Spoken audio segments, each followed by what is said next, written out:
We noted that U.S. Deputy Secretary of State Wendy Sherman said in a visit to Africa that when countries choose Huawei, they are potentially giving up their sovereignty and they are unaware of a surveillance capability. Do you have any comment?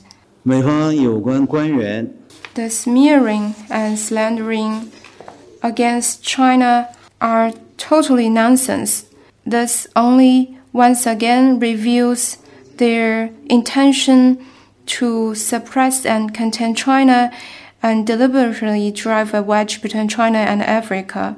Chinese companies have conducted mutually beneficial cooperation with many countries in Africa and the world beyond, contributed to the improvement and development of the country's communications infrastructure, provided advanced quality, secure, and affordable service to the local communities, and won great support from the local people.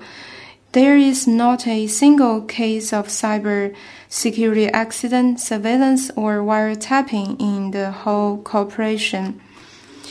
The Chinese government unequivocally opposes mass surveillance on other countries by abusing information technologies. In the global initiative on data security put forward by China, we explicitly called on IT companies not to install backdoors in their products and service, and countries should not directly access data from abroad through companies or individuals.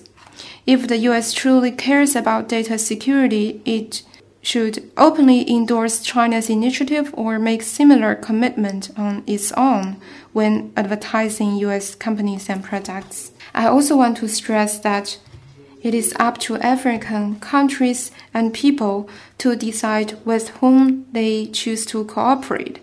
The U.S. is in no position to pass judgment, and I have a few questions to the U.S. officials. Does the U.S. respect the sovereignty of African countries as it committed long-standing cyber threat, surveillance, and monitoring against foreign governments, companies, and individuals, including those in Africa, in a planned and organized manner?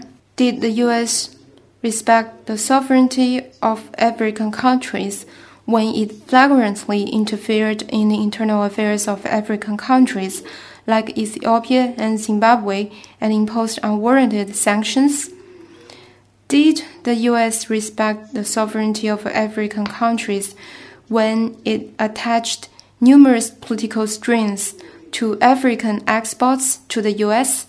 The international community, including African countries, have seen it clearly that the U.S. has never regarded Africa as an equal-footed cooperative partners or truly cared about African people's well-being. Here is a piece of advice to U.S. officials. Instead of wasting time spreading rumors and lies or playing the trick of a thief crying "stop thief," they had better adopt a right attitude and do their own part to earnestly respect the sovereignty of African countries and help the African countries in fighting pandemic and developing economy.